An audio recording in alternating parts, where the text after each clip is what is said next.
اب شروع کریں ہم. چلیے.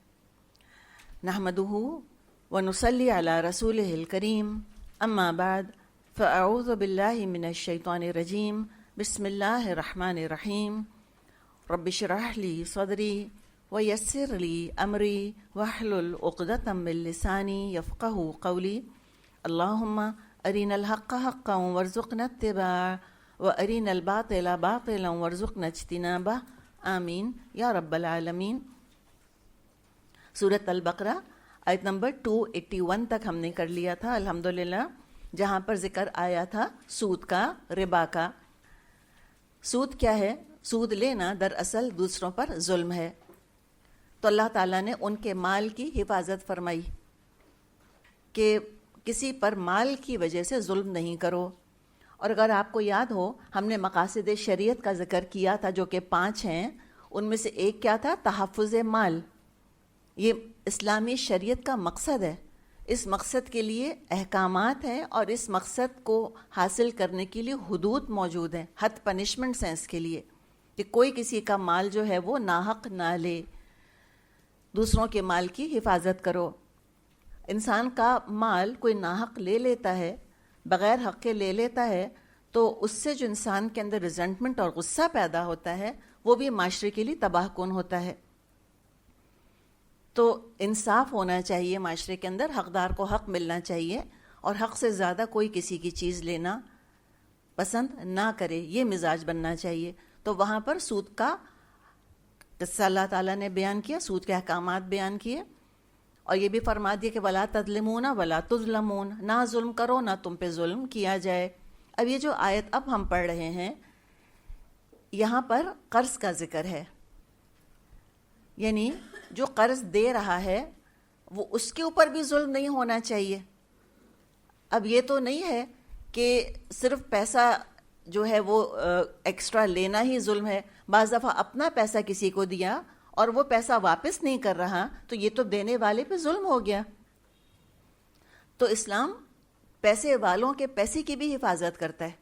اسلام کا مزاج کمیونسٹ نہیں ہے کہ بس امیر سارے برے ہیں اور غریب بہت اچھے ہیں، اور امیروں سے تو پیسہ لے لیا تو کوئی بڑی بات نہیں، ان کے پاس اور بھی تو رکھا ہوا ہے اتنا ایکسٹرا. نہیں، یہ ماحول جو ہے، ایسے ماحول میں جہاں پیسے والوں کے پیسے کی حفاظت نہ ہو وہاں پہ کوئی انویسٹمنٹ نہیں ہوگا، کوئی کیپٹل لے کر نہیں آئے گا، کوئی اپنا پیسہ جو ہے کسی کو بتانا نہیں چاہے گا، ڈکلیئر نہیں کرنا چاہے گا ہمارے پاس کیا چیز ہے. اور جب ڈکلیئر نہیں کرے گا تو ویلفیئر پہ بھی خرچ نہیں کرے گا، وہ ہر چیز پہ سے چھپا لے گا پیسہ اپنا.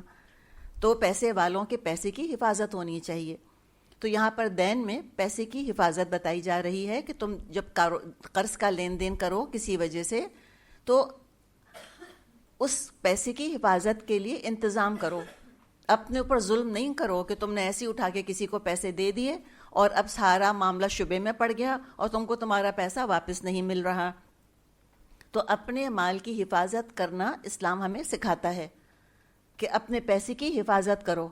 یہ نہیں کہتا کہ ہاتھ کا میل گیا تو گیا، جانے دو، کیا فرق پڑتا ہے، لٹ گیا تو لٹ گیا، کوئی بڑی بات نہیں. نہیں، اتنی پیسے کی حفاظت ہم کو سکھائی گئی ہے کہ یہاں تک ہم کو حدیث میں مضمون ملتا ہے کہ اگر کوئی شخص اپنے پیسے کے دفاع میں مارا جائے، کوئی آیا مثال کے طور پہ چور گھر میں آ گیا اور اب وہ شخص جو ہے اس کو چوری سے روکنے کے لیے اس سے اگر دستبردار ہوتا ہے اور اس سے 10 بدست لڑائی ہو رہی ہے تو اس کا مطلب کیا ہوا، اور وہ مارا گیا اس کے اندر، تو وہ شہید ہے. ایک طرح سے شہادت کا درجہ ہے.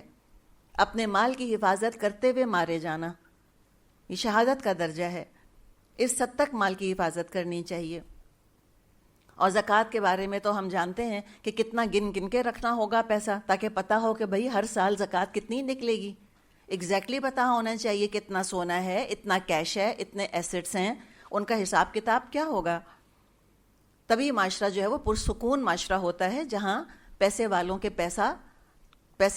پیسے کی حفاظت اور وہ محفوظ ہو. تو کہا کہ اپنے مال کی حفاظت کرو. اب اس کے لیے احکامات آ رہے ہیں. یہ جو آیت ہے ہمارے سامنے یہ قرآن کی طویل ترین آیت ہے. یہ جو ایک رکوع ہے اس میں 2 ہی آیتیں ہیں اور اس رکوع کا میجر حصہ آیت دین کے اوپر ہے. اس کو آیت دین کہا جاتا ہے، دال یا نون. طویل ترین آیت ہے. اب اس آیت کو ہم پہلے پورا پڑھ لیں گے, پورا ٹرانسلیٹ کر لیں گے انشاءاللہ, پھر اس کے احکامات کو دیکھیں گے. تو فرمایا یا ایھا الذین آمنو, اے لوگوں جو ایمان لائے ہو. یہ انداز بھی دیکھیں کب آتا ہے, جب خاص توجہ کو مرکوز کرانا مقصد ہو. پے اٹینشن, امپورٹنٹ بات کہی جا رہی ہے, غور سے سنو. اے لوگوں جو ایمان لائے ہو, اذا تداینتم بدین الی اجل مسمى فاکتبوہ, جب کسی مقررہ مدت کے لیے تم آپس میں قرض کا لین دین کرو تو اس کو لکھ لیا کرو. فَلْيَكْتُبْ بَيْنَكُمْ كَاتِبٌ بِالْعَدْلِ, فریقین کے درمیان انصاف کے ساتھ ایک شخص دستاویز تحریر کرے, عدل کے ساتھ کرے. وَلَا يَأْبَ كَاتِبٌ أَن يَكْتُبَ كَمَا عَلَّمَهُمُ اللَّهُ فَلْيَكْتُبْ, جسے اللہ نے لکھنے پڑھنے کی قابلیت بخشی ہے اس کو لکھنے سے انکار نہیں کرنا چاہیے. اس لیے کہ ہر معاشرہ لٹریٹ معاشرہ نہیں ہوتا, ہر جگہ لٹریسی ریٹ ہائی نہیں ہوتا, اور بعض دفعہ الٹریٹ لوگوں کو, ان پڑھ لوگوں کو بھی قرض کے لین دین کی ضرورت پیش آ سکتی ہے. تو اگر وہ خود ڈاکیومنٹ نہیں لکھ سکتے اور وہ کسی سے کہتے ہیں کہ تم یہ کام کر دو, تو ان کو چاہیے کہ وہ یہ کام کریں, وہ ڈاکیومنٹ پریپیئر کریں. اب تو ہم جانتے ہیں کہ پوری فرمز ہیں جو کہ اس طرح کے کام کرتی ہیں, ڈاکیومنٹیشن وغیرہ کرتی ہیں جب بڑے اسکیل پر قرض کا لین دین ہو رہا ہوتا ہے. تو کہا کہ لکھنے والا انکار نہ کرے. اور دیکھیں کیا کہا اللہ تعالیٰ نے, کما علمہم اللہ, جیسے اللہ نے سکھایا ہے. تو کوئی صلاحیت, کوئی ٹیلنٹ, کوئی خوبی ہمارے اندر موجود ہے تو ہماری ذاتی تو نہیں ہے, خود سے کوئی ہم اس پہ قابو تو نہیں کر سکتے, وہ تو اللہ کی دی ہوئی عطا ہے. تو لہٰذا اس نعمت کا حق ادا کرو. تو ایک نعمت کا حق کیا ہے کہ نیکیوں کے لیے والنٹیئر بھی کرنا چاہیے, اپنے آپ کو پیش کرنا چاہیے دوسروں کی مدد کے لیے. پھر انڈر لائن فیکٹر آپ اس کا دیکھیں کہ غریبوں, محتاجوں کی, معذوروں کی مدد کرو. کیوں؟ تاکہ معاشرہ ذہنی طور پہ پرسکون رہے. صرف ہیوز کو سکون نہ ملے, صرف ٹیلنٹڈ لوگوں کو سکون نہ ملے, جن کے پاس صلاحیت نہیں ہے, ٹیلنٹ نہیں ہے یا علم نہیں ہے, ان کو بھی تو سکون ملنا چاہیے, وہ بھی تو معاشرے کا حصہ ہیں. تو پھر ہم دیکھ رہے ہیں کہ ذہنی سکون پہ کتنا ایمفیسس دیا ہے اسلام نے, اور وہ اسی وقت ہوگا جب نعمت والے اپنی نعمتوں کو شیئر کریں گے, کسی کی مدد کر دیں گے. جیسے چھوٹی سی مثال, بعض لوگوں کو تو اپنے فون میں کارڈ نہیں ڈالنا آتا, ہوتا ہے نا. اب وہ کہہ رہے ہیں آپ سے تو سکھائیں تو ضرور, لیکن اگر آپ نے ان کے فون میں وہ کارڈ نمبر ایڈ کر دیا اور کارڈ ڈال دیا تو مجھے بتائیں یہ پرسکون کرنے والی چیزیں ان کو یا نہیں ہے. چھوٹی چھوٹی نیکیاں ہیں, وہ ہمارے قدموں میں نا پھولوں کی طرح بکھری ہوئی ہیں. کوئی بہت لمبے چوڑے ہاتھی گھوڑے نہیں لگتے نیکیاں کرنے میں. بعض دفعہ چھوٹی چھوٹی نیکیاں ہوتی ہیں جو ہم کر سکتے ہیں. بعض دفعہ لوگوں کو آپ کسی آفس جائیں, کوئی کسی گورنمنٹ ادارے میں جائیں, لوگ بیچارے بالکل ہکا بکا کھڑے ہوتے ہیں, سمجھ میں نہیں آتا کہاں جائیں, کیا کریں, کس سے بات کریں. پیپر ان کو دے دیا جاتا, ان کو پیپر نہیں سمجھ آ رہا ہوتا کہ لکھا کیا ہے اس کے اندر, ہمیں کرنا کیا ہے اس میں. اکاؤنٹ نہیں کھولا جا رہا بینک میں ان سے. تو 10 مسئلے لوگوں کو ہوتے ہیں. تو ذرا سا اپنا کام کرنے گئے ہیں اور آپ بھی انتظار کر رہے ہیں لائن میں, وہ بھی آگے پیپر لے کے حیران پریشان. کو بعض دفعہ بوڑھی عورتیں کھڑی ہوتی ہیں, بعض دفعہ بالکل ان پڑھ کھڑے ہوتے ہیں. ذرا سی مدد کر دیں, فارم بھر دیں, ان کا بتا دیں ان کو کیسے ہوتا ہے. تو یہ دراصل ایک اللہ تعالیٰ نے یہاں پر ترغیب دی ہے کہ اللہ نے سکھایا ہے تم کو, تو تم زیادہ اس کے بارے میں خود غرض نہیں ہونا. خود غرض معاشرہ کبھی بھی خوشی والا معاشرہ نہیں ہو سکتا, سیلفشنس نہیں ہونی چاہیے. تو فل یکتب, تو کہا کہ جس کو ان یکتبہ کما علمہ اللہ فل یکتب, جسے اللہ نے پڑھنے لکھنے کی قابلیت بخشی ہو اس کو لکھنے سے انکار نہیں کرنا چاہیے. فَلْيُمْلِلِ الَّذِي عَلَيْهِ الْحَقُّ وَلْيَتَّقِ اللَّهَ رَبَّهُ وَلَا يَبْخَسْ مِنْهُ شَيْئًا, وہ لکھے اور املا وہ شخص کرائے جس پر حق آتا ہے, یعنی قرض لینے والا, اور اس کو اللہ اپنے رب سے ڈرنا چاہیے کہ جو معاملہ طے ہوا ہو اس میں کمی بیشی نہ کرے. تو کون ڈکٹیٹ کرائے گا, جو ڈاکیومنٹ ہے ڈکٹیشن کون کرائے گا, جو قرض لے رہا ہے. تو قرض لینے والا, قرض دینے والا دونوں موجود ہیں, اور دینے والا بھی سن رہا ہے, اور لینے والا ٹرمز اینڈ کنڈیشنز ڈکٹیٹ کر رہا ہے, اس لیے کہ وہ تو آتی اسی کے اوپر ہے نا. آنر تو اسی کو کرنا ہے. دینے والے نے تو قرضہ دے دیا, اس کا تو کام ہو گیا.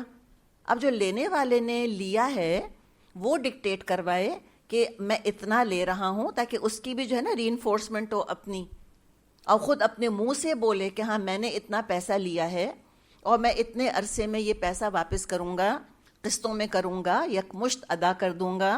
کس طرح سے دوں گا, کون سی کرنسی میں لیا ہے, کیا سونا لیا ہے تو سونے کے بدلے سونا ہی دینا ہوگا, ڈالرز لیے ہیں ڈالر کے بدلے ڈالر دینے ہوں گے, روپیہ ہے تو روپے کے بدلے روپے ہوں گے. تو جو چیز قرض لی ہے اس کے بدلے وہ خود ہی اس کو بتائے کہ میں نے یہ چیز قرض لی ہے, اتنی لی ہے, اتنے عرصے کے لیے لی ہے, موڈ آف پیمنٹ یہ ہوگا. تو یہ کون کروا رہا ہے؟ اسی کہ لینے والا آپ دیکھیں ویسی دبی ہوئی پوزیشن میں ہے نا, رائٹ. جو لے رہا ہے وہ تو ویسی لینے والا ہاتھ ہے نا, وہ تو ویسی دبا ہوا ہے. اب اگر قرض دینے والا ڈکٹیٹ کرے, اس میں اور ایک جباریت آتی ہے, لگتا ہے کہ اور اس کے اوپر پریشر ڈالا جا رہا ہے. تو یہ بھی پھر آپ دیکھیں اس میں پھر ذہنی سکون کا خیال رکھا کہ جو دے رہا ہے وہ چپ بیٹھ کے سنے, اس کو پتہ ہونا چاہیے ٹرمز اینڈ کنڈیشنز کیا ہیں, میرا پیسہ کب اور کس طرح واپس ہوگا. لیکن کون ڈکٹیٹ کرے گا یہ بتا دیا کہ فَلْيُمْلِلِ الَّذِي عَلَيْهِ الْحَقُّ, عَلَىٰ آتا ہے خلاف, یعنی کہ جو لے رہا ہے, جس کے اوپر حق بن رہا ہے دینے والے کا, وہ ڈکٹیٹ کرائے گا. اور یہ بھی کہہ دیا اللہ تعالیٰ نے لینے والے سے کہ اللہ کا تقوی اختیار کرنا چاہیے, وَلْيَتَّقِ اللَّهَ رَبَّهُ. یہ بھی قرآن کا انداز بڑا ریئر ہے کہ اللہ اور رب دونوں ساتھ ساتھ آئے. عام طور پہ یا اللہ آتا ہے یا رب آتا ہے. تو اللہ یاد دلا دیا کہ اللہ نگہبان ہے تمہارے اوپر, اللہ ہمیشہ جلال کے لیے اور ایک روب پیدا کرنے کے لیے آتا ہے. اللہ لفظ کے ساتھ, لفظ جلالہ کے ساتھ خوف آتا ہے انسان کے اندر, اکاؤنٹیبلٹی کا خیال آتا ہے. اللہ جو مالک ہے, جو بادشاہ ہے, جس کی حکومت ہے, جس کے تم بندے ہو, جس کے تم غلام ہو, اللہ. اور پھر رب ساتھ آ گیا کہ اس رب نے دیکھو تمہاری ضرورت کیسی پوری کی ہے. تو رب کا تعلق کس سے ہوتا ہے؟ انسان کی ضروریات سے, انسان کے پالنے سے, کہ تمہارا رب پال رہا ہے. دیکھو تمہارے بھائی نے کیسا احسان کیا, تم کو ضرورت تھی وہ تم کو پیسہ دے رہا ہے, اور یہ کس نے اس کے دل میں نیکی ڈالی کہ تم کو پیسہ دے؟ اللہ نے ڈالی. کیوں؟ اللہ تمہارا رب ہے, وہ تمہارا بھلا چاہتا ہے. ربا, اس کو چاہیے کہ اللہ سے ڈرے جو اس کا رب ہے. ولا یبخس منہ شیئا, اور کوئی کمی بیشی نہیں کرے, ڈنڈیاں نہ مارے, گڑبڑیں نہ کرے, مگھم باتیں نہ لکھے. اتنا خوبصورت قرآن کا رول ہے. سورہ احزاب میں ہم پڑھیں گے کہ قولوا قولا سدیدا, سیدھی بات کیا کرو, ہیرا پھیریاں نہیں کیا کرو, بلا وجہ کی چلاکیاں نہیں کرو, مکاریاں نہیں کرو ایک دوسرے کے ساتھ. اس سے پھر ٹرسٹ اٹھ جاتا ہے. اور جس معاشرے میں باہمی اعتماد ہوتا ہے وہ معاشرہ, وہی تو معاشرہ بہت ایک خوشگوار معاشرہ ہوتا ہے. اور جہاں باہمی اعتماد ہی نہ ہو لوگوں کو, ہر ایک کو ڈر ہو کہ یہ he is out to cheat me, he is out to rob me, یہ ضرور ہی میرا دشمن ہے, یہ ضرور چلاکیاں کر کے اور یہ گڑبڑیں کرے گا میرے پیسے کے ساتھ, تو انسان کا ذہنی سکون خراب ہو جاتا ہے اس کے اندر. تو پھر اللہ نے کہا کہ لا یبخس, یہ نہیں ہے لا یبخس, چاہیے کہ نہ کمی کرے وہ منہ شیئا, اور کمی ہی کرے گا نا, اضافہ تو نہیں کرے گا. سمپل بات ہے.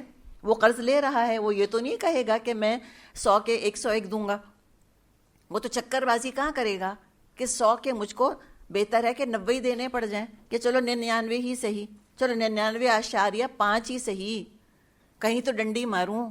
اس سے روکا ہے اللہ نے, اور اللہ اور رب دونوں کا ذکر کیا. اور سچی بات ہے, دیکھیں یہ جو معاملات ہیں نا, خاص طور پہ یہ پیسے کا معاملہ, یہ بغیر تقوی کے کبھی نہیں سٹریم لائن ہوگا.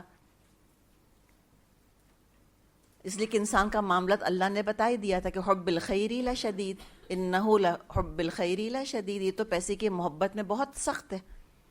یہ تو دھوکہ دے دے گا, یہ تو ناحق لے لے گا, کسی کا مال مار لے گا. یہ تو ساری ٹینڈنسیز ہیں, بتا دیا ہم کو کہ انسانوں کے اندر ہیں یہ مسائل.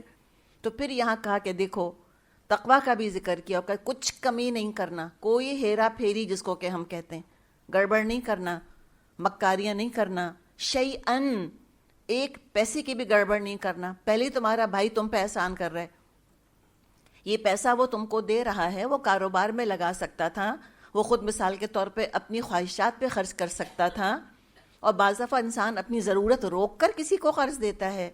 ہر ایک کے پاس ایسا نہیں ہوتا کہ ڈھیروں پڑا ہے اور سوئٹزرلینڈ جانے کا ارادہ تھا تو اس کے بعد وہ کینسل کر کے قرض دے دیا. نہیں، بعض دفعہ اپنی ضرورت ہوتی ہے، وہ روک کر کسی کو قرض دیا.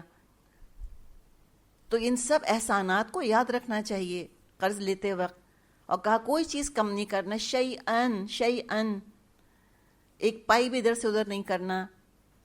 اب کیا ہے؟ فَإِنْ كَانَ الَّذِي عَلَيْهِ الْحَقُّ سَفِيهًا أَوْ ضَعِيفًا، اگر قرض لینے والا خود علیہ الحق، اس پر حق آ رہا ہے، یعنی کہ قرض لینے والا، اب قرض لینے والا کیسا ہے؟ اس کو ڈکٹیٹ کرانا تھا نا، right? He was supposed to dictate, لیکن نہیں ڈکٹیٹ کرا سکتا. کیوں نہیں کرا سکتا؟ سفیہن، بے وقوف ہے، عقل ہی نہیں اس کے اندر، وہ ٹرمز اینڈ کنڈیشنز نہیں لکھ سکتا. کیا پتہ قرض لینے والا دینے والا اس کا ایڈوانٹیج لے لے، کیا پتہ جو قرض دے رہا ہے وہ کچھ اس میں گڑبڑ کر دے. تو اگر تو قرض لینے والا کم عقل ہے، او ضعیفن، یا کمزور ہے. کمزور کس طرح سے ہو سکتا ہے؟ کہ کوئی کم عمر بچہ ہو، یا کوئی بالغ نہ ہوا ہو ابھی، یا کوئی اور کمزوری ہو اس کے اندر کسی قسم کی، کوئی ذہنی یا کوئی اور، یا بھول کا مسئلہ ہو، یا او لا یستطیع ان یمل، یا وہ اس بات کی استطاعت نہ رکھتا ہو کہ وہ املا کرا سکے. یعنی پڑھا لکھا بھی نہیں ہے، بے وقوف تو نہیں ہے، کمزور بھی نہیں ہے، لیکن ان پڑھ ہے، اس کو پتہ نہیں کہ کیا لکھوانا چاہیے. اور اب تو آپ کو پتہ ہے کہ یہ باقاعدہ یہ تو ایک پوری ایک سمجھیں کہ قانون کی زبان ہوتی ہے نا، تو قانون کی زبان میں لکھنا ہوتا ہے. یہ تو بڑا ٹرکی معاملہ ہے، یہ تو میں اور آپ تو ڈاکیومنٹ ایسی لکھ بھی نہیں سکتے. اب تو اس کے جو ہیں وہ باقاعدہ فارمز ہیں. بعض دفعہ ایک کاما ڈالنے سے، بعض دفعہ ایک ڈاٹ آگے پیچھے کر دینے سے پورا جو لیگل اس کا امپلیکیشن ہوتا ہے، قانونی اثر جو ہوتا ہے ڈاکیومنٹ کا، وہ کہیں سے کہیں چلا جاتا ہے. اس قدر زمین آسمان کا فرق پڑ جاتا ہے. جیسے کہیں میں پڑھ رہی تھی، کسی شخص نے اپنی وراثت کے بارے میں کہا کہ میری وراثت مثال کے طور پہ اگر کوئی 3 نام، کوئی جان اینڈ ٹام اینڈ ہیری مثال کے طور پہ، تو اس نے کیا کیا، اس نے ایک کے بعد کاما ڈالا کہ میری انہیریٹنس ڈیوائڈ ہوگی Tom comma John and Harry, تو ٹام کے بعد کاما ڈال دیا. اس سے کیا ہوا کہ آدھی جائیداد ٹام کو مل گئی، اور باقی آدھی میں جو کون تھے، وہ جان اور ہیری جو بھی کوئی تھے، وہ 2 شرکت انہوں نے کری. اس لیے کہ انہوں نے کاما ڈالا ہے یہاں پر، تو اس کا ٹام جو ہے وہ الگ ہے اور وہ 2 الگ ہیں. تو یہ معاملے بڑے حساس معاملے ہیں. یہ چھوٹے موٹے قرضوں کی بات نہیں، 150 کی بات نہیں، کروڑوں اربوں روپے کی بات اگر ہو تو آج بھی پھر یہ رولز جو ہیں یہ فالو ہوتے ہیں، ڈاکیومنٹیشن ہوتی ہے. قرآن نے کب ہم کو بتایا جبکہ لٹریسی نہ ہونے کے برابر تھی.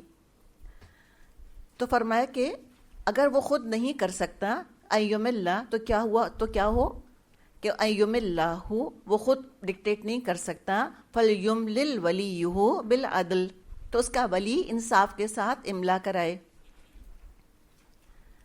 اس کا ولی انصاف کے ساتھ املا کرائے.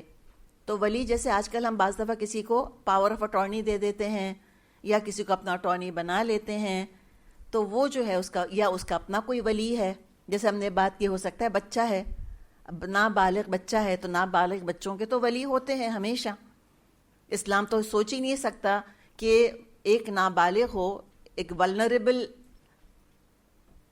فرد ہے معاشرے کا، اور اس کو اس طرح سے چھوڑ دیا جائے اس کے حال پہ. نہیں، اس کی ہمیشہ سرپرستی ہونی چاہیے. تو اس کا ولی عدل کے ساتھ پھر املا کروائے. حدیث میں آتا ہے 3 طرح کے لوگوں کی فریاد اللہ نہیں سنتا. ان میں سے ایک وہ شخص ہے جو قرض دیتے وقت لکھواتا نہیں، جو قرض دیتے وقت لکھواتا نہیں اور بعد میں روتا پھرتا ہے. تو یہ 3 کنڈیشنز بتائیں کہ اگر یہ ایشو ہے تو پھر اس کا ولی ڈکٹیٹ کرے. وَاسْتَشْهِدُوا شَهِيدَيْنِ مِن رِجَالِكُمْ، پھر اپنے مردوں میں سے 2 آدمیوں کو اس پر گواہی دینے والا بنا لو. مِن رِجَالِكُمْ، اپنے مردوں میں سے، یعنی مسلمان کو گواہ بنائیں، یہ پریفریبل ہے. سورہ مائدہ میں پھر ہم دیکھیں گے کہ اگر کوئی چارہ اور نہیں ہے، کوئی مل ہی نہیں رہا، تو پھر غیر مسلم کی طرف جایا جائے گا، ورنہ مسلمان خود مسلمانوں ہی میں سے گواہ بنائیں۔ ورنہ رجال کافی تھا، من الرجال، یہاں کیا فرمایا؟ من رجالکم، تمہارے مردوں میں سے، مراد تمہارے ہم مذہب لوگوں میں۔ تو ایک مرد کا کیوں نہیں کہا کہ ایک ہی مرد گواہ بن جائے کافی ہے؟ دو کا ذکر کیوں کیا؟ جی یہاں آپ یہ دیکھیں کہ دو مردوں کا ذکر کیا اس لیے کہ یہ جو یہاں پہ وٹنس بن رہے ہیں، اگر تو معاملہ صحیح چلتا رہا اور قرض لینے والے نے وقت پر قرض دے دیا واپس تو کوئی مسئلہ ہی نہیں ہے، لیکن اگر کہیں معاملہ پھنسا اور اگر قرض لینے والے نے قرض نہیں ادا کیا اور یا دینے والے نے گڑبڑ کری تو پھر تو معاملہ جائے گا عدالت میں، اور یہ عدالت میں اکیلا تنہا گواہی دینا یہ کوئی بچوں کا کھیل نہیں ہے۔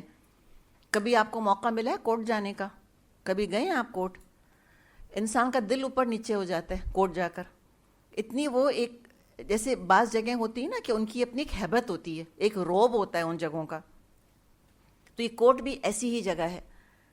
یہ آسان نہیں ہے جج کے آگے کھڑا ہونا یا وکیلوں کی جرح برداشت کرنا اور وہ جا کے پھر وٹنس کے اور گواہ کے کٹہرے میں کھڑے ہونا اور کھڑے ہو کے ان کے سوال جواب کراس ایگزامینیشن کا جواب دینا، یہ کوئی مذاق باتیں نہیں ہیں۔ یہ پوچھیں کبھی آپ ان لوگوں سے جن پر گزرا ہے، صرف جانے کی ہیبت اپنی جگہ ہے اور باقی آگے کا پروسیس تو پھر اپنی جگہ ہے۔ کبھی انسان کو کورٹ وغیرہ جانا پڑے، میں اور آپ شاید اکیلے جا بھی نہیں سکتے، ہمیں کہنا پڑے گا کون ہے جو وہاں کا سسٹم جانتا ہے اور کون ہمیں لے کے جائے گا اور کون ہمیں پہنچائے گا میجسٹریٹ تک یا فلاں انسان تک۔ تو ہمیں تھوڑا بہت کبھی کچھ کرنا پڑا تھا، میرے والد کا انتقال ہوا تھا، ان کی وراثت کا معاملہ تھا، تو ہم بہن بھائیوں کو جانا تھا، مجھے تو کچھ سمجھ نہیں آ رہا تھا میں کرنا کیا، یقین کریں، حالانکہ نہ میں جاہل ہوں، نہ میں ضعیف ہوں، نہ کوئی ایسی چیز ہے میرے ساتھ، اس کے باوجود اگر کوئی مجھ کو میرے حال پہ چھوڑ دیتا تنہا کہ جاؤ جا کے تم ابا کی وراثت کرا لو، میرے بس کا کام نہیں تھا، جب تک کہ ہمارے خاندان کے مرد ہمارے ساتھ نہیں گئے، اور وہ بھی ان کے ساتھ، میرا بھائی بڑا ساتھ گیا اور میرے بھائی کے ساتھ ایک اور ان کے ساتھ ہی تھے جو ہمیں گائیڈ کر رہے تھے کہ آپ کو یہ کرنا ہے، یہ ڈاکیومنٹس ہیں، یہاں جانا ہے، یوں کرنا ہے، اور یہ سیدھا سیدھا معاملہ تھا، کوئی جھگڑے فساد کا معاملہ بھی نہیں تھا کہ وراثت میں کوئی جھگڑا پڑا ہوا ہو، یہ تو صرف ڈسٹریبیوشن کی بات تھی۔ تو اس میں آپ دیکھیں کہ اتنا سارا پروسیس ہوتا ہے، آسان کام نہیں ہے، اکاؤنٹس کھلوانا، پھر اکاؤنٹس کو دیکھنا، اگر اکاؤنٹس کسی کے نام پر ہیں تو ان کو ان سیل کروانا، مرے ہوئے کے نام پہ اکاؤنٹ ہوتے ہیں نا بعض دفعہ وہ سیل ہو جاتے ہیں ڈیتھ کے ساتھ، پھر ثابت کرنا کہ ہم ان کے لیگل ایئرز ہیں، یہ کوئی آسان کام ہے سارے؟ تو پھر کہا کہ نہیں، ایک مرد نہیں، جائیں بھی تو کم از کم دو جائیں، اور اس وقت جانے کے لیے دو ہوں، اور ابھی بھی گواہ کے طور پر بھی کم سے کم دو تو ہونے ہی چاہیے۔ وَاسْتَشْهِدُوا شَهِيدَيْنِ مِن رِجَالِكُمْ، اپنے مردوں میں سے دو آدمیوں کو اس پر گواہی کے لیے تم لے لو۔ فَإِن لَّمْ يَكُونَا رَجُلَيْنِ، اور اگر دو مرد نہیں مل رہے تم کو کہ معاشرے میں ایسا کال پڑ گیا ہے اچھے مردوں کا، تو کوئی بات نہیں، اچھے مرد تو نہیں خالی ہوتے نا، اچھی عورتیں بھی تو ہوتی ہیں، عقل مند ہوتی ہیں، مضبوط ہوتی ہیں، ضعیف نہیں ہیں، اور سفیہ نہیں ہیں، نہ ضعیف ہیں، نہ بے وقوف کم عقل ہیں، اور وہ پوری طرح استطاعت رکھتی ہیں، ایسی بہت سی خواتین ہیں معاشرے کے اندر، تو ان کی طرف اشارہ کیا کہ نہیں ملتے دو مرد تو کوئی بات نہیں، کیا کرو؟ وامرأتان، تو کیا کرو؟ دو مرد نہیں مل رہے، فرجل، تو ایک ہی مرد لے لو، اور کیا کرو؟ وامرأتانی، اور دو عورتیں لے لو، ممن ترضون من الشہداء، ان میں سے جن سے کہ تم راضی ہو گواہ کے طور پہ۔ تو اب کتنے گواہ ہو گئے؟ پہلے دو تھے، اب کتنے بن گئے؟ تین بن گئے۔ ان تضل احداہما، اگر ایک بھول جائے، فتذکر احداہما الاخری، تو دوسری اس کو یاد دلا دے۔ جیسے ہم نے بات کری کہ کورٹ کچہری کے چکر، اور یہ کب یاد دلانا پڑے گا؟ جب معاملہ پھنسے گا جا کر، جب کہیں مسئلے کھڑے ہوں گے، قرض کے لین دین کی مدت آ گئی، اب دینے والا دے نہیں رہا یا لینے والا زیادہ مانگ رہا ہے، کوئی مسئلہ ہو گیا، اب تو کورٹ جانا ہوگا، تو وہاں پر پھر اتنی بھاری ذمہ داری پھر ایک عورت نہ اٹھائے، اللہ نے کہا کہ ایک اور ساتھ چلی جائے۔ تو یہ کوئی بہت بڑا آنر، کوئی بہت بڑی پریولیج نہیں ہے، یہ نہیں کہا جا رہا کہ کوئی بہت بڑا خزانہ ہے جو کہ دو کو شیئر کرنا ہے، اس میں انسان پریشان ہو کہ بھئی واہ، سارا خزانہ ایک مرد کے پاس چلا گیا اور ایک خزانے میں دو عورتیں شیئر کر رہی ہیں، یہ کوئی نعمت نہیں ہے، یہ بہت کڑوی ذمہ داری ہے، گواہیاں دینا جا کے کورٹ کے اندر، بعض دفعہ جان کے لالے پڑ جاتے ہیں. تو یہاں پر کیا بات فرمائی کہ جب یہ اس طرح قرض کا لین دین ہو رہا ہے اور اس میں اگر گواہی ایک مرد کی ہے تو ساتھ میں پھر کتنی عورتیں ہوں گی؟ 2 ہیں. اگر 2 مرد ہیں تو 2 کافی ہیں، وہ بھی 2 ساتھ ہی جائیں گے کورٹ میں، اکیلا نہیں جائے گا ایک. اور اگر ایک ہی مرد ہے تو 1 مرد اور 2 عورتیں ساتھ جائیں گی. اور کیا بتایا کہ اگر ایک بھول جائے تو دوسری اس کو یاد دلا دے، اور اگر وہ نہ بھولے تو اس ایک مرد نے گواہی دی کہ بھئی یہ ہوا تھا، وہ اتر گیا کٹہرے سے. اب 2 عورتیں ہیں، کیا وہ جا کے کیا کورس گائیں گی وہاں پر کورس کے اندر؟ یہ دونوں ساتھ ساتھ نظم کی شکل میں لب پہ آتی ہے دعا بن کے تمنا میری کی طرح؟ نہیں، جائے گی کون؟ ایک. بولے گی کون؟ ایک. دوسری جو ساتھ ہے وہ سنتی رہے گی. اور اگر اس کو لگا کہ اس نے صحیح گواہی دے دی تو اگلی خاموش رہے گی. اور اگر اس کو لگا کہ، اس لیے کہ دیکھیں ان کنڈیشن لگائیے نا کہ اگر ایک بھول جائے تو دوسری یاد دلا دے کہ 229 نہیں 230 تھے مثال کے طور پہ، تھرسڈے نہیں تھا فرائیڈے تھا مثال کے طور پہ. اور اگر وہ نہیں بھولتی تو بولنے کی ضرورت نہیں، اگر بھول گئی تو یاد دلا دے. گواہی کا معاملہ ہے، مذاق تو نہیں ہے. وَلَا يَأْبَ الشُّهَدَاءُ إِذَا مَا دُعُوا. اچھا، تو فرمایا کہ گواہوں کو جب گواہ بننے کے لیے کہا جائے تو ان کو انکار نہیں کرنا چاہیے. کیسا ہوتا ہے کہ کورٹ میں بلایا جائے، امیجن کریں کہ آپ کے نام سمن آیا اس وقت کہ چلے کورٹ میں حاضر ہو جائیں، اور کورٹ کی زبان سنی ہے آپ نے کیسی ہوتی ہے؟ You are requested to please attend the court. یہ آتا ہے ایسے لکھا ہوا آتا ہے، انویٹیشن تھوڑی آتا ہے، کمانڈ ہے، حکم آتا ہے. اتنی سخت زبان ہوتی ہے قانون کی. کبھی ڈاکیومنٹ پڑھیں آپ، اس پہ کیا لکھا ہوتا ہے. وہ افورڈ نہیں کر سکتے کیسے ہلو کریں لوگوں کی کہ آپ تشریف لے آئیے تو ہماری تو ذرا نوازی ہوگی، اور اس طرح تھوڑی لکھیں گے، اور ہم کو نہایت خوشی ہوگی and you are invited. Invitation نہیں ہے، وہ حکم آتا ہے کورٹ کی. سمن کہتے ہیں نا، سمن. کورٹ کی طرف سے سمن آتا ہے کہ آپ فوراً حاضر ہو جائیے. تو کہا کہ جب بلایا جائے تو تم پہنچو. لیکن آپ کو پتہ ہے مالی معاملات میں تو گواہوں کی جان خطرے میں پڑتی ہے. بعض دفعہ تو پولیس پروٹیکشن چاہیے ہوتی ہے ان کو، آگے پیچھے پولیس لگی ہوئی ہوتی جو ان کی حفاظت کر رہی ہوتی ہے. اتنا جان جوکھوں کا معاملہ ہے جس پر کہ ہم دیکھتے ہیں کہ جب اللہ تعالیٰ نے عورت کی حفاظت کے لیے 2 عورتوں کا ذکر کیا، وہ بھی برا مان کر بیٹھ گئے. تو بات ساری گمان کی ہے کہ اللہ کے ساتھ گمان کیا کیا ہوا ہے. اگر گمان یہ کر لیا ہے کہ اللہ میرا دشمن ہے، پھر تو ہر بات اللہ کی بری لگے گی. اگر یہ سوچا کہ اللہ میرا ولی ہے تو اللہ کی ہر بات اچھی لگے گی. سیدھی بات ہے، یہ تو اللہ ہے ہمارا رب. ہم جن کو اللہ تعالیٰ نے بیٹیاں دی ہیں، اگر ہماری بیٹی، ایک بیٹا ہے وہ رات کو کہیں جا رہا ہے اکیلا، ہم کہیں گے جاؤ. بیٹی رات کو اکیلی جا رہی ہے، باپ کیا کہے گا کہ بیٹا کسی کو ساتھ لے جاؤ. ہم کہیں گے کوئی ڈرائیور ساتھ لے کے جاؤ. یہ ہو جاتا ہے کہ نہیں؟ میرے بھائی سارے زمانے میں گاڑیاں چلاتے پھرتے تھے، میں ڈرائیو کرتی تھی اور میرے ابو کو ہوتا تھا ڈرائیور کو ساتھ بٹھاؤ. میں کہا ابا یہ ڈرائیور کو ساتھ بٹھانا ہے تو میرے ڈرائیو کرنے کی کیا ضرورت ہے؟ یا وہ کسی نہ کسی سے کہیں گے کہ نہیں اس کے ساتھ بیٹھ کر جاؤ جہاں یہ جا رہی ہے. تو یہ ہم دیکھتے ہیں کہ دنیا میں ہمارے معاشرے میں باپوں کا یہ معاملہ ہے بیٹیوں کے ساتھ. گھر میں مزدور کام کر رہے ہیں، بیٹا بیٹھا ہے آپ کا 18 سال کا بیٹا ہے، آپ اس کو چھوڑ کے چلے جائیں گے کہ بھئی ذرا مزدوروں کا خیال رکھنا، کمرے میں جا کے لاک کر کے نہیں بیٹھ جانا؟ یہ کہیں گے نا؟ 18 سال کی بیٹی کو چھوڑیں گے؟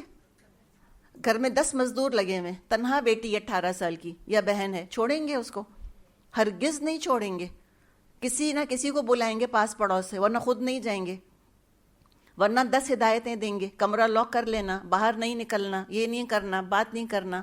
تو یہ ایک حقیقت ہے، بلا وجہ حقیقت سے نظر چرانے کا فائدہ. تو اللہ نے حفاظت فرمائی ہے الحمدللہ.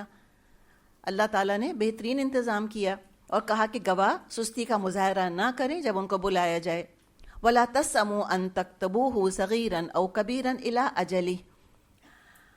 معاملہ خواہ چھوٹا ہو یا بڑا، میعاد کے تعین کے ساتھ اس کی دستاویز لکھ لینے میں سستی مت کرو. وَلَا تَسْأَمُوا، تساہل سے کام نہیں لو، سستی مت کرو. چھوٹی رقم ہو بڑی رقم ہو لکھ لو اس کے وقت تک. ذَلِكُمْ أَقْسَطُ عِندَ اللَّهِ وَأَقْوَمُ لِلشَّهَادَةِ وَأَدْنَىٰ أَلَّا تَرْتَابُوا إِلَّا أَن يَكُونَ تِجَارَةً حَاضِرَةً تُدِيرُونَهَا بَيْنَكُمْ فَلَيْسَ عَلَيْكُمْ جُنَاحٌ أَلَّا تَكْتُبُوهُ.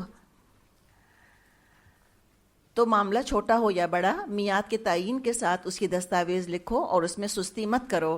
اللہ کے نزدیک یہ طریقہ تمہارے لیے زیادہ مبنی بر انصاف ہے، اس سے شہادت قائم ہونے میں زیادہ سہولت ہوتی ہے اور شکوک شبہات میں مبتلا ہونے کا امکان کم ہوتا ہے۔ ہاں، جو تجارتی لین دین دست بدست تم لوگ آپس میں کرتے ہو اس کو نہ بھی لکھا جائے تو کوئی حرج نہیں۔ تو تجارتی لین دین دست بدست کیا ہے کہ آپ گئیں، آپ نے کہا 1 درجن انڈے دے دیں دکان والے سے، اس نے 1 درجن انڈے آپ کو دیے اور آپ نے پیسے اس کو دیے، تو اس کو نہ بھی لکھو تو کوئی بات نہیں۔ لیکن ہمارے یہاں تو اس پر بھی رسیدیں ہیں۔ اب رسید کیا چیز ہے؟ وہ لکھا ہوا ہے نا، اس ڈاکیومنٹیشن ہی تو ہے۔ کہیں جوڑا خریدا، ہم نے جوڑے کا تھیلا لیا اور ہم نے اس کو پیسے دے دیے، تو اس میں نہ بھی لکھو تو کوئی بات نہیں۔ لیکن اب ہم دیکھتے ہیں کہ یہ سب چیزیں لکھی جاتی ہیں، ریسیٹس کا ہونا کتنا امپورٹنٹ ہے۔ تو یہ رسید بھی کیا ہے؟ یہ یہی چیز ہے دراصل جس کا ہم یہاں ذکر پڑھ رہے ہیں۔ فرمائے وَأَشْهِدُوا إِذَا تَبَايَعْتُمْ، مگر تجارتی معاملے طے کرتے ہوئے گواہ کر لیا کرو۔ وَلَا يُضَارَّ كَاتِبٌ وَلَا شَهِيدٌ، کاتب اور گواہ کو ستایا نہ جائے۔ کیوں کہا یہ؟ اس لیے کہ ستایا جاتا رہا ہے ہمیشہ سے، اور آج بھی ستایا جاتا ہے۔ جان خطرے میں پڑ جاتی ہے، بعض دفعہ تو اپنی جان، بیوی بچوں کی جانیں خطرے میں پڑ جاتی ہیں، خاندان والوں سے دشمنیاں کر لیتے ہیں، اغوا کر لیا جاتا ہے گواہوں کو یا لکھنے والے کو۔ 10 مسئلے ہیں اس کے اندر۔ تو اللہ نے پھر یہاں کہا کہ لا یضار کاتب ولا شہید، کاتب اور گواہ کو ستایا نہ جائے۔ اگر ستایا جائے گا تو کیا ہوگا کہ پھر معاشرے میں خود غرضی بڑھنی شروع ہو جائے گی خوف کی وجہ سے، اور ناانصافی۔ اگر انصاف، دیکھیں انصاف قائم ہو کدھر سکتا ہے؟ جہاں امن ہوگا معاشرے کے اندر۔ جس معاشرے کے اندر امن نہیں ہے اور خوف اور دہشت کی فضا ہے اس معاشرے کے اندر، اور جس کی لاٹھی اس کی بھینس کا اگر اصول ہے، اس معاشرے میں کبھی نہیں انصاف قائم ہو سکتا۔ یہ کوئی خالی آئسولیٹڈ ایک بلڈنگ نہیں ہے عدالت کی، کورٹ کی، وہ سب انسان ہیں، ججوں کی جان خطرے میں پڑ جاتی ہے۔ اور ایک اور بھی طریقہ ہوتا ہے نقصان پہنچانے کا، کاتب کو یا شہید کو یا جج کو یا وکیل کو کیا؟ رشوتیں دینا۔ ان کی تو آخرت ہی برباد کر دی نا، اس لیے کہ حدیث میں آتا ہے کہ الراشی والمرتشی کلاہما فی النار، رشوت دینے والا رشوت لینے والا دونوں آگ میں ہوں گے۔ تو یہ کچھ کم نقصان ہے کہ اس کو حرام لگا دیا، اس کے منہ کو خون لگ گیا، حرام جس کے منہ کو لگ گیا، اور عدالت اور انصاف اگر بکنے لگ گئے اس کے بعد تو کسی کو انصاف نہیں ملے گا۔ اور کتنا شدید نقصان ہے معاشرے کا دنیا میں، اور یہ انصاف بیچنے والوں کا آخرت میں، جو چند پیسوں کے عوض کسی کا حق کسی کو بیچ دیں۔ تو یہ رشوتیں وغیرہ آفر نہیں کرو۔ یہ ججز کا ہم نے سنا ہے کہ وہ کسی سے بعض دفعہ گفٹ نہیں لیتے، جو اچھے جج ہوتے ہیں وہ کبھی تحفہ نہیں لیتے، اس لیے کہ تحفہ بھی کیا ہے؟ رشوت ہی کی شکل ہوتی ہے، اس کے ہاتھ میں تو فیصلہ ہے۔ اگر اس کو تحفے تحائف اور پھلوں کے ٹوکرے اور کسی ریزورٹ کے ٹکٹ بھیج دیے تو پھر تو اس کا انصاف کا ترازو سیدھا نہیں رہ سکے گا۔ تو یہ بھی نقصان ہے ایک طرح کا کہ نہ کاتب کو نقصان پہنچاؤ اور نہ گواہ کو نقصان پہنچاؤ۔ وَإِن تَفْعَلُوا فَإِنَّهُ فُسُوقٌ بِكُمْ، اگر ایسا کرو گے تو گناہ کا ارتکاب کرو گے۔ وَاتَّقُوا اللَّهَ، اور اللہ کا تقوی اختیار کرو۔ آخرت کی اکاؤنٹیبلٹی اللہ کے خوف کے بغیر، فیئر آف اللہ کے بغیر انسان درست نہیں ہوتے۔ ہم انبیاء نہیں ہیں، ہم فرشتے نہیں ہیں، ہم سب صدیق نہیں ہیں، ہر طرح کا انسان ہے دنیا کے اندر۔ اللہ کا خوف ہی جو ہے وہ قانون کو ان لیٹر اینڈ ان اسپرٹ نافذ کروا سکتا ہے، ورنہ نہیں کروا سکتا۔ پھر رسپیکٹ کریں سب ایک دوسرے کی، محافظ بنیں سب ایک دوسرے کی۔ طلاق دو عزت سے دو، صدقہ دو عزت سے دو، طلاق لو تو عزت سے لو، صدقہ لو عزت سے لو۔ قرض لین دین میں عزت کا خیال رکھو، سب کی حفاظت کرو ایک دوسرے کی۔ واتقوا اللہ، اللہ کا تقوی اختیار کرو۔ ویعلمکم اللہ، اللہ تم کو صحیح طریقے کی تعلیم دیتا ہے، اللہ سکھا رہا ہے۔ واللہ بکل شیء علیم، اور اللہ ہر چیز کا علم رکھتا ہے۔ طویل آیت ہے۔ خلاصہ کیا ہوا؟ خلاصہ یہ ہوا کہ قرض دیتے ہوئے چند اصولوں کا خیال رکھنا ضروری ہے۔ نمبر 1، لکھنا، رائٹ اٹ ڈاؤن۔ اور یہ اس وقت کی بات ہے جب کاغذ بھی نہیں تھا عرب میں، لوگ اونٹوں کے شانوں کی ہڈیوں کے اوپر یا وہ کھجور کی چھالوں کے اوپر لکھا کرتے تھے، تو کہا لکھ لو، اور اس کو لکھنا کہا جا رہا ہے تو اب سوچیں کہ نبی اکرم صلی اللہ علیہ وسلم کے اقوال کیا نہ لکھے ہوں گے لوگوں نے، جو اتنا ہنگامہ کھڑا کرتے ہیں کہ کہاں سے لکھا، کیسے لکھا، کاغذ تو تھا نہیں، قلم تو تھا نہیں، تو یہ بھی تو لکھ رہے ہیں سارا کچھ، کاروباری معاملات بھی تو لکھے جا رہے ہیں، تو لکھیں، اور لکھنے کے وقت لینے والا دینے والا دونوں موجود ہوں گے، اور 2 گواہ موجود ہوں گے یا 3 گواہ موجود ہوں گے۔ قرض لینے والا لکھوائے گا، جو قرض لے رہا ہے لکھوائے گا، نمبر 1 لکھ لینا۔ نمبر 2 مدت مقرر کرنا، ٹائم پیریڈ، 6 مہینے، 1 سال، 2 مہینے، 1 ہفتہ، کب یہ قرض واپس ہوگا۔ یہ دینے والے کا ذہنی اطمینان ہے اس کے اندر کہ میں نے دیا ہے یہ مجھے ملے گا واپس۔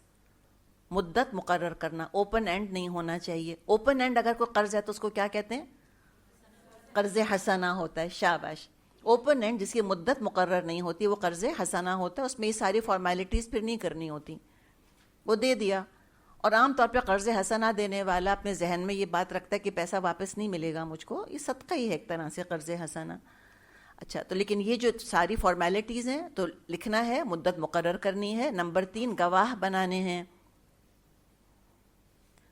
تو گواہ کے لیے رجال کا لفظ آیا اور امرأتان کا لفظ آیا، عاقل ہوں، عقل مند ہوں، بالغ ہوں، بالغ سمجھتے ہیں نا، میچور ایڈلٹس ہوں، امانت، دیانت، اخلاق کے اعتبار سے قابل اعتماد سمجھے جائیں۔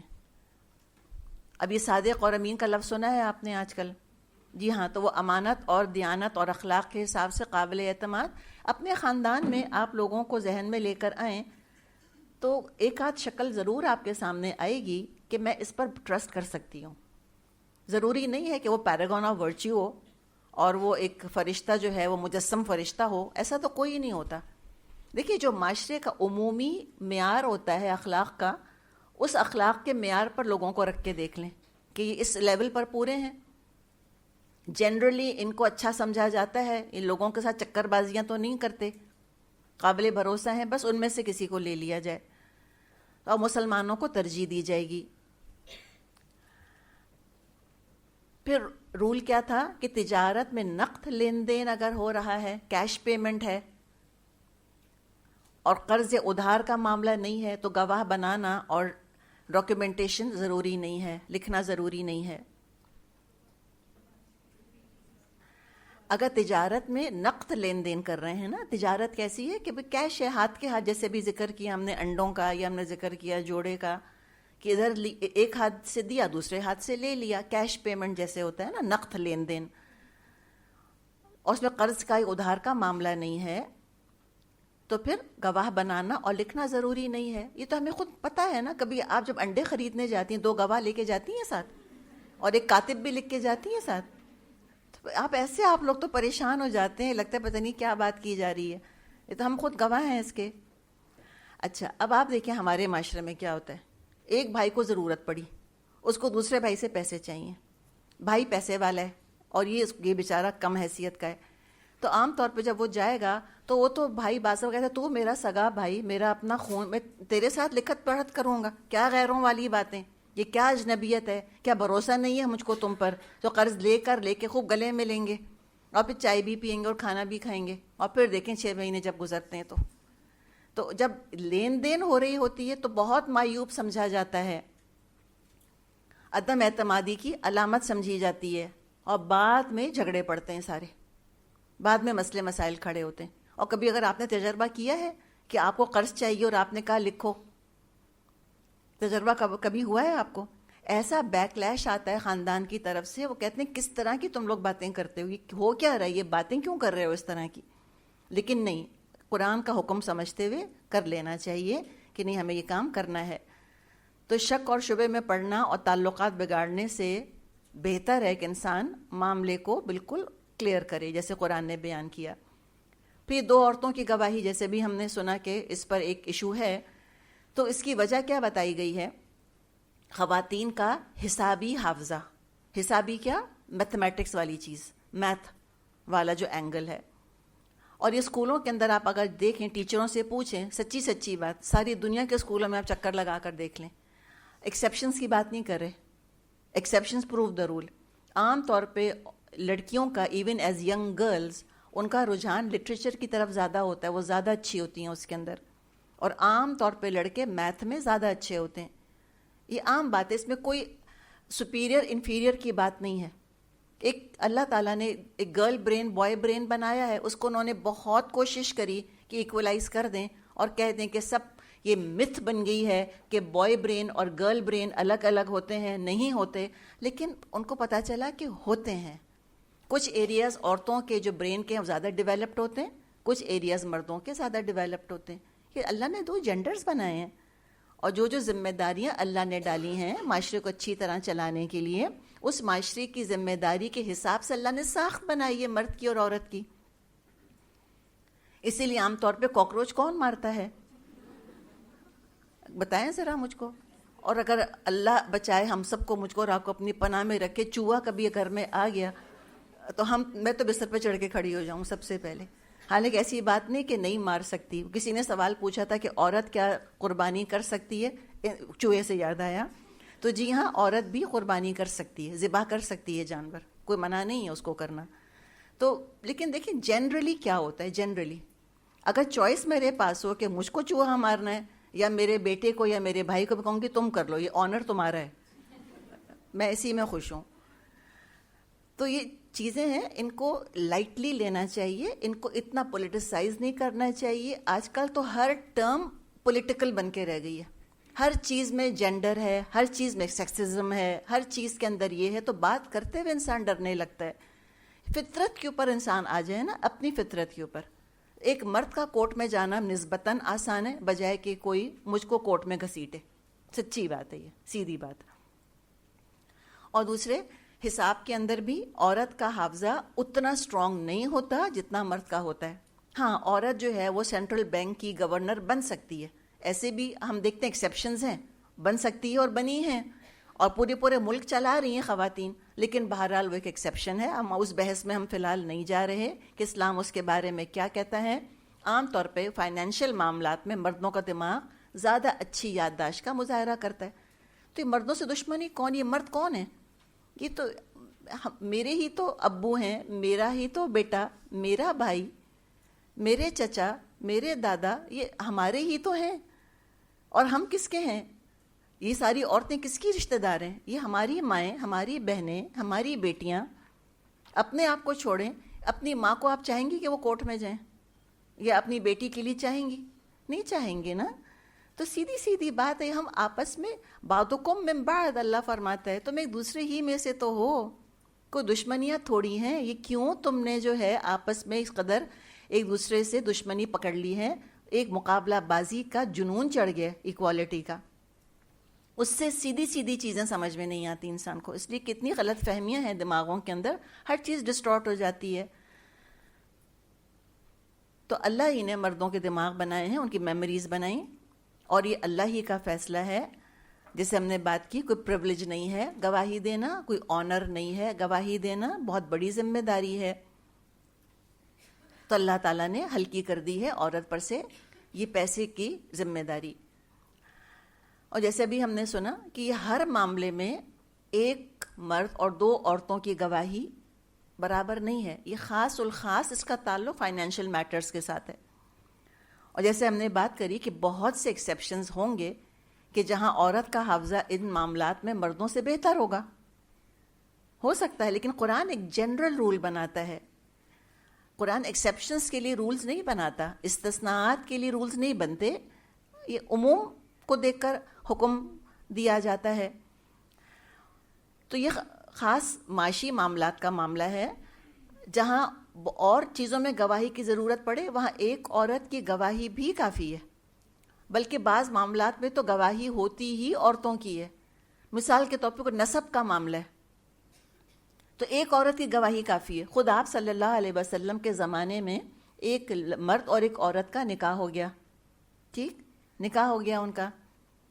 کچھ عرصے بعد ایک عورت آئی, اس نے کہا کہ ان دونوں کا نکاح کیسے ہو سکتا ہے, میں نے تو ان دونوں کو دودھ پلایا ہے. تو یعنی کیا کہ وہ تو دودھ شریک بہن بھائی ہیں. اس ایک عورت کی گواہی پر ان کا نکاح ختم کروا دیا گیا.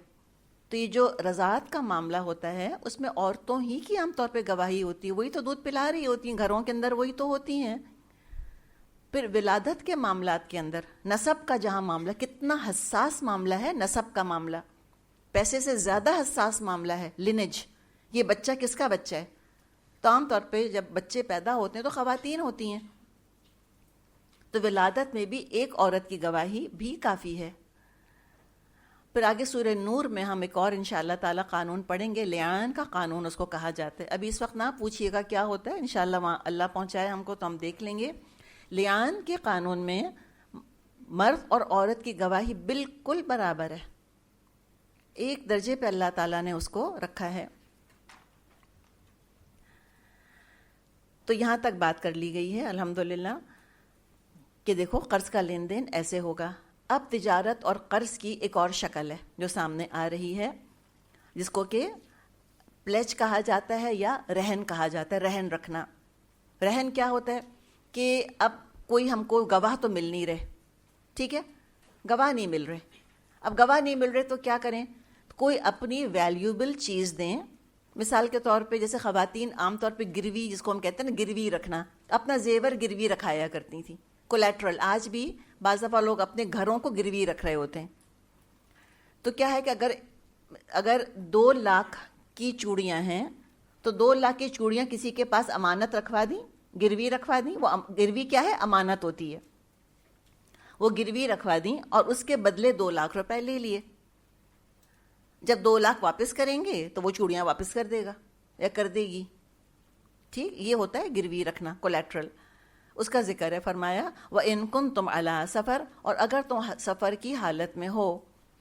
اچھا یہاں کیا لکھا ہے, تم سفر کی حالت میں ہو, لیکن بغیر سفر کے بھی کولیٹرل رکھنا جائز ہے, بغیر سفر کے بھی رہن رکھ سکتے ہیں. خود آپ صلی اللہ علیہ وسلم کی اپنی زرہ, یعنی کہ جو آرمر تھا آپ کا, ایک یہودی کے پاس گروی رکھا ہوا تھا آپ کا آرمر. تو سفر کے علاوہ بھی ہو سکتا ہے. تو وَإِن كُنتُمْ عَلَىٰ سَفَرٍ, اگر تم سفر کی حالت میں ہو, وَلَمْ تَجِدُوا كَاتِبًا, اور تم دستاویز لکھنے کے لیے کوئی کاتب نہ پاؤ یا گواہ بھی نہ ملے, فَرِهَانٌ مَقْبُوضَةٌ, تو پھر گروی پر معاملہ کرو. مورگیج یعنی کہ رہن بالقبض بھی کہتے ہیں, گروی کہتے ہیں, اس پر تم معاملہ کرو. فَإِنْ أَمِنَ بَعْضُكُمْ بَعْضًا فَلْيُؤَدِّ الَّذِي اؤْتُمِنَ أَمَانَتَهُ وَلْيَتَّقِ اللَّهَ رَبَّهُ, اگر تم میں سے کوئی شخص دوسرے پر بھروسہ کر کے اس کے ساتھ کوئی معاملہ کرے تو جس پر بھروسہ کیا گیا ہے اس کو چاہیے امانت ادا کرے. وَلْيَتَّقِ اللَّهَ رَبَّهُ, اور تقوی کرے اللہ کا جو اس کا رب ہے. وَلَا تَكْتُمُوا الشَّهَادَةَ, اور شہادت ہرگز نہ چھپاؤ. وَمَن يَكْتُمْهَا, اور جو شہادت چھپاتا ہے, فَإِنَّهُ آثِمٌ قَلْبُهُ, تو اس کا تو دل گناہ میں آلودہ ہے. وَاللَّهُ بِمَا تَعْمَلُونَ عَلِيمٌ, اور اللہ تمہارے اعمال سے واقف ہے, جو کچھ عمل تم کرتے ہو اللہ اس کو جانتا ہے. تو یہ بھی سمپل بات یہاں بتا دی. کوئی شخص قرض لینے والے کا اعتبار کرے اور کوئی چیز رہن رکھے, اور بغیر رہن رکھے قرضہ اگر دے دے تو بھی ٹھیک ہے, کہ بھئی وہ بھروسہ کر رہا ہے کہ ٹھیک ہے مجھے رہن کی ضرورت نہیں ہے. عام طور پہ دیکھیں یہ کیا ہے معاملہ, آپ کے گھر میں کوئی میڈ ہے جو آپ سے آ کے ادھار مانگتی ہے, باجی ایڈوانس دے دو, رائٹ, یہ کیا ہے دراصل, یہ وہ قرض مانگ رہی ہے نا.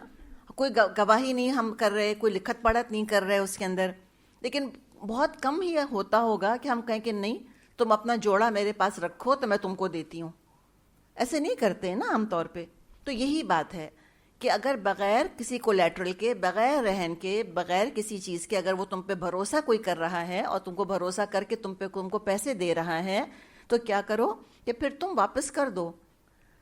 یا اگر رہن رکھا ہے تو قرض واپس کر دیا تو رہن واپس کرو. یہ نہیں ہونا چاہیے کہ چوڑیوں پر دل آ گیا تو قرضہ بھی واپس لے لیا اور رہن بھی واپس نہیں کر رہے. بے ایمانی کی تو کوئی لمٹ نہیں ہے نا. انلمیٹڈ کیپیسٹی ہے انسانوں کے اندر بے ایمانی کرنے کی. صرف اور صرف اور صرف اللہ کا خوف لگام ڈالتا ہے. کوئی دنیا کا کوٹ نہیں انصاف دلوا سکتا.